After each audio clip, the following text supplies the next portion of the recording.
As the sun was rising on the ancient city of Jerusalem, the final leg of our journey was just beginning. There have been some great advances here, and I'm proud of that, obviously. Dr. Boaz Lev is with Israel's Ministry of Health. Here, they have pioneered marijuana research. They were the first to isolate THC and CBD decades ago. And now the country's ministry licensed 10,000 patients to use marijuana medicinally and has approved more than a dozen studies to treat illnesses like PTSD, pain, Crohn's disease, even cancer. Hopefully, this will prove to be the best medication. I really hope so.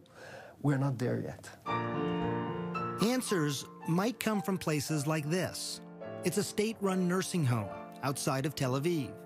Residents here are using marijuana for pain, loss of appetite, Parkinson's disease, and dementia. Moshe Root is one of those residents. He was 77 when he smoked his first pipe of marijuana. He's 80 now, and he smokes a couple of times a day. It's to help with the pain and the hand tremors caused by a stroke. So it's a mixture of tobacco and marijuana. He even decided to light up during our interview to stop his hands from shaking. You're saying your hands are steady because of the marijuana? It also helped ease a deeper pain hidden from sight. You see, Moshe is a Holocaust survivor. When his wife died a couple years ago, he was haunted by nightmares of his childhood, hiding from the Nazis. The marijuana, he says, took him out of the darkness. You dream. You fly. When you smoke? Yeah. There are 19 other patients here.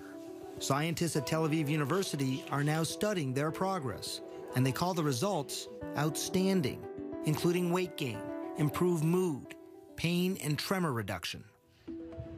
But I can tell you as a doctor, it was my next stop that proved the most surprising. This is Israel's largest hospital, Sheba Medical Center.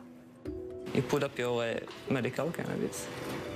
Amashe is using marijuana to help him with the pain and nausea from chemotherapy.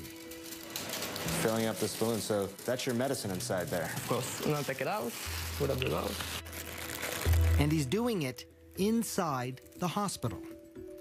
How are you feeling? Relief, first of all, in the muscle, in the leg.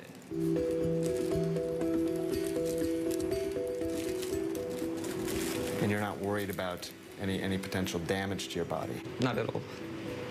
The opposite, actually. I really believe I can be cancer-free for a long time if I continue, consume cannabis. Yes, he said cancer-free. Very early studies on mice in Israel, Spain, and the United States are now showing the potential of marijuana to kill cancer cells. It's exciting research, but it is still in its infancy, and it's inconclusive. This program at Sheba is well established, and experts say a teaching tool for using marijuana in other hospitals. Do you think this could happen in the United States?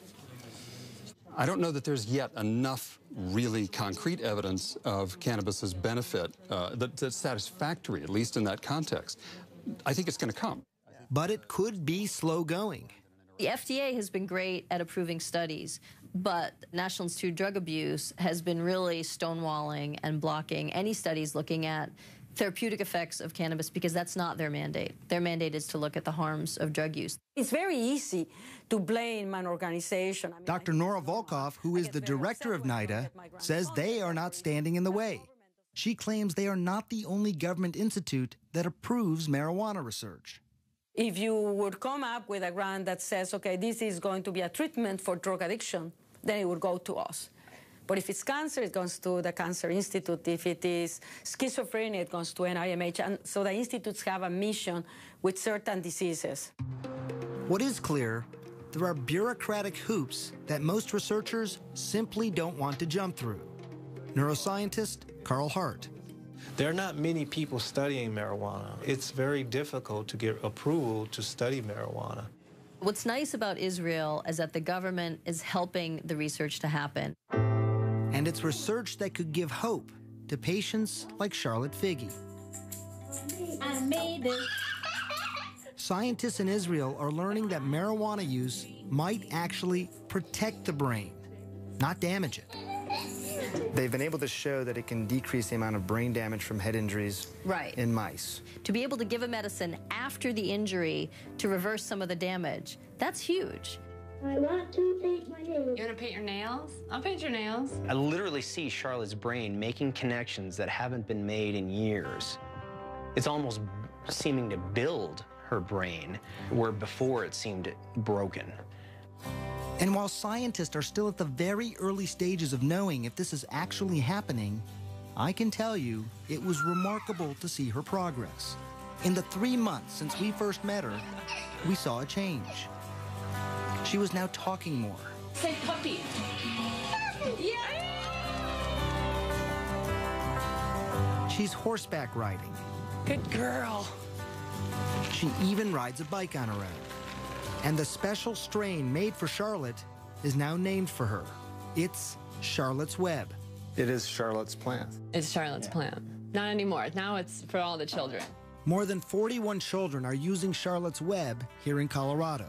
All of them are reporting significant seizure reduction. And there are dozens more on a wait list, hoping, praying that a plant could change their lives, just like it did for Charlotte. I'm gonna get you. You both seem very at peace. I'm very at peace, yeah. Very peaceful. We've been given a great life. You know, it's unfortunate that Charlie has this Dravet syndrome, but thank God we've got something now that's working. She's doing so great today. Yeah.